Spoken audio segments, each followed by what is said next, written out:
Welcome everyone to the Kindle Report.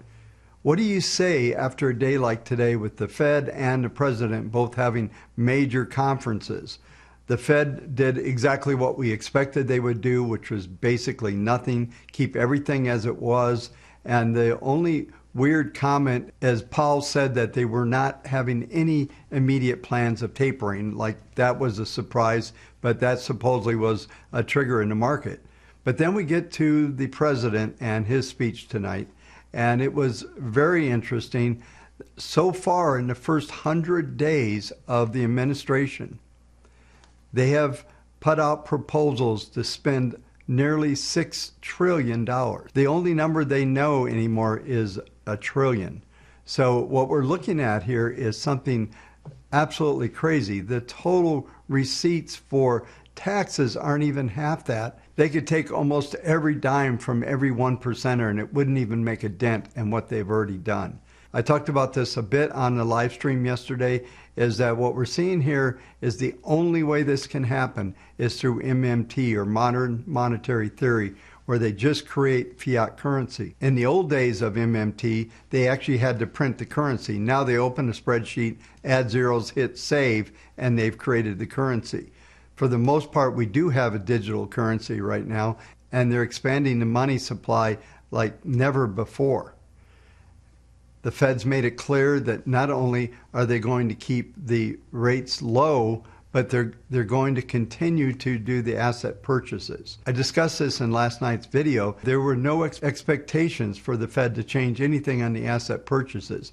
They're still doing $40 billion a month of mortgages and 80 of treasuries, and that's going to continue. They're going to keep the pedal on the metal. One of the things that was mentioned, and he continues to do this is a pattern, Chair Powell. What he does is he says the same thing over and over, and we saw that again yesterday. He keeps saying that the tightness in the supply chain is temporary and that the inflation surrounding it is also temporary, or transitory is the word he likes to use. Transitory means that it is just that, transitory. It's not going to be around for long.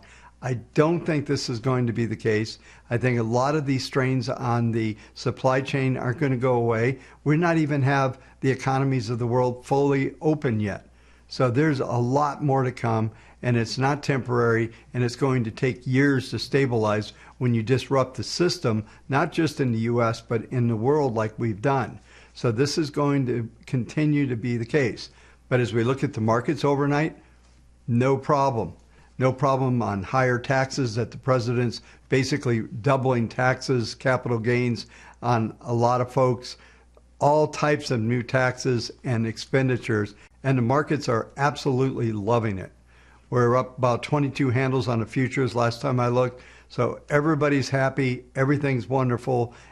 Tax everybody as much as you can, and the markets don't see any problems in this whatsoever.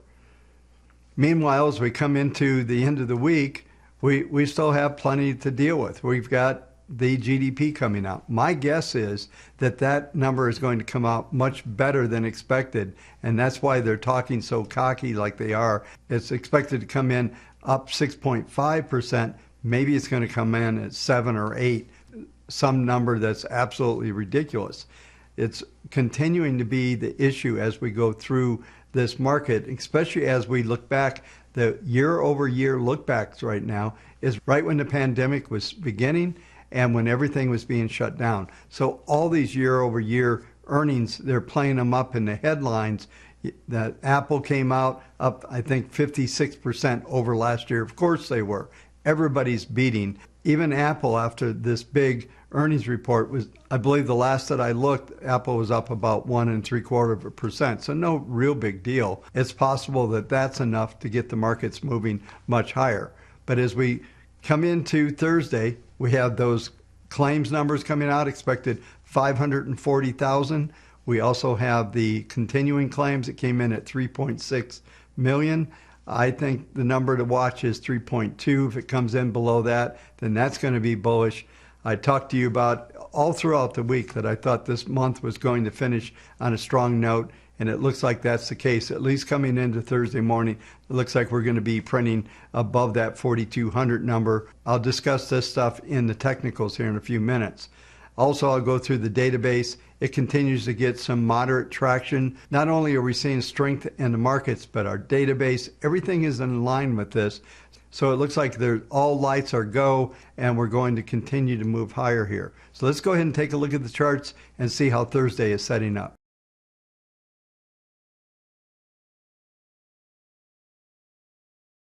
As I reviewed the WaveTech database, as I mentioned in the opening comments, we did see some further traction. We had 449 new buy signals and about 289 sell signals. So we had a slight uptick. We're now at 60.20 bullish.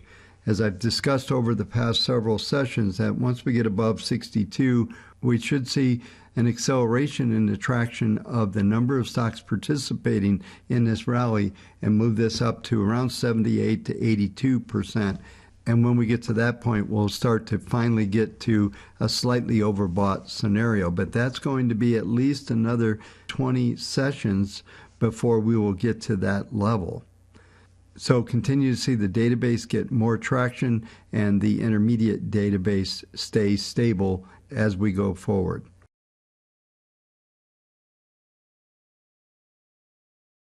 As we begin with the S&P 500, I did go through a lot of detail in yesterday's live stream, so make sure you watch that for more details. But we are seeing something I discussed yesterday, that the volatility, the daily volatility continues to contract. In fact, we've already exceeded the RTX for today. As we look at the market grid, you'll see RTX was 4199.25, and the high so far tonight has been 4203.25, the last trade 4199.75. So we're trading right at RTX right now, and it's possible that we will end up getting an RTX sell signal. But in this configuration, we're likely to see the market start to build some more volatility. I think with the news that we have coming out with GDP and the employment information that we're getting to come out tomorrow, we could see a expansion in the daily volatility, which would be healthy for the markets. We'll just have to wait and see if we do close above if we do get a close above the RXT at 41.99. All that will do is signal a possible sideways, or that the market may stall. But my expectation is not that at all. I expect to see further expansions coming into Friday's close, which will be the final day of trading for April. The SPX, this contraction is even more dramatic on this chart than it is on the, as we look at the market grid for Thursday, RXT is 41.99.42. Based on if the futures remain strong overnight where they are right now, we're going to trade above that level. We'll trade probably up to 42.02.05.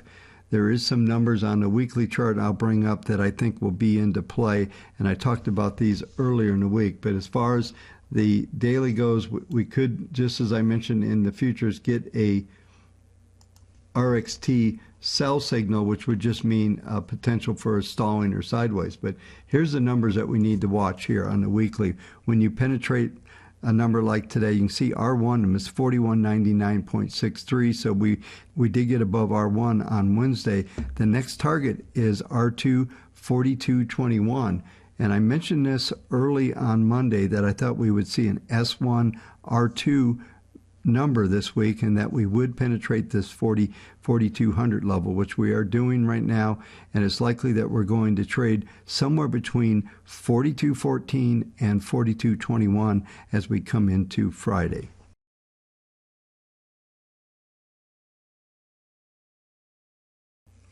Next market I'll cover is NASDAQ. NASDAQ is up 110 points, up 0.80 on the night.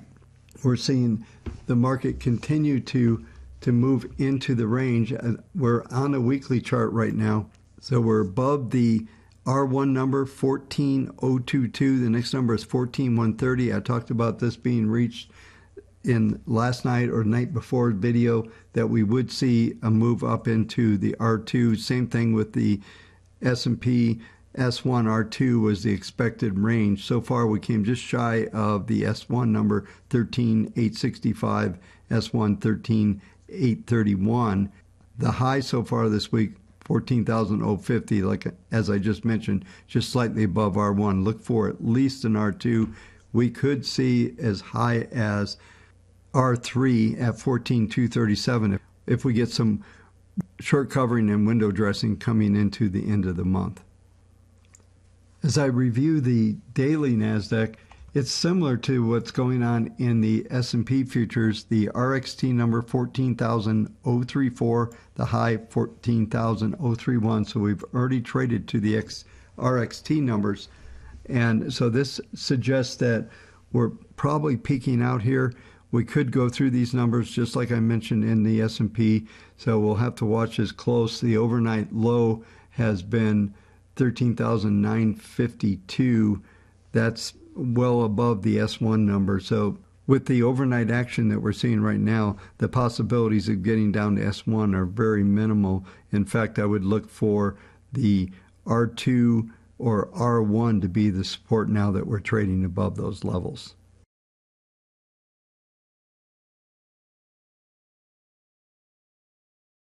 The final market I covered tonight is gold. I just want to mention to go to the live stream from yesterday and watch the coverage on the US dollar. And the US dollar, I believe, is very close to a intermediate bottom. And even though I'm bullish on gold, I believe that the dollar is going to appreciate off its lows and gold is going to be able to go up during the same period of time. Now, this may be an inflation expectation.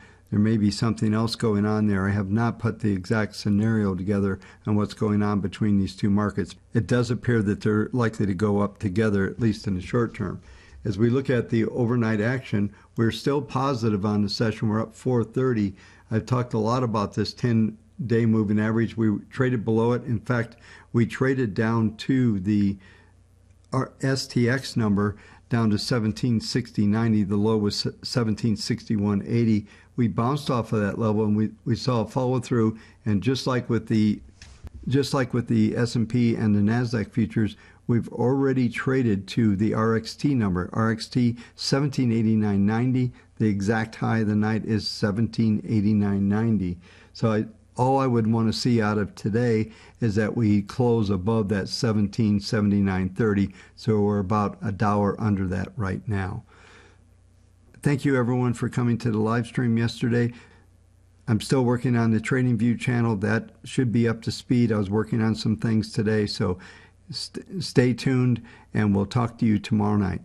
Hi, my name's Bob Kendall. You know me from the Kendall Report. I help you manage your portfolios and protect your wealth. The way that I do that is through our software platform, Portfolio Expert. This platform is amazing. It covers over 16,400 symbols. You can build as many portfolios as you want to manage and to protect your wealth. What you'll find by setting up a trial of our software is that we're going to train and walk you through every step to become what we refer to as an ETF hacker. We're going to show you how to take your favorite ETF and make it something really special, and it's owned by you. We also call this building your own personal funds. And what that means is you're going to build your own personal mutual fund. It is all yours. You can pick the stocks, and the software will walk you from A to Z, telling you when to buy and sell, how much to buy and sell, including helping you to protect your capital through the signals that when the market rolls over will get you to cash and out of harm's way. It's very simple from here. It's just sign up. Click the link down below. We'll get you in our system.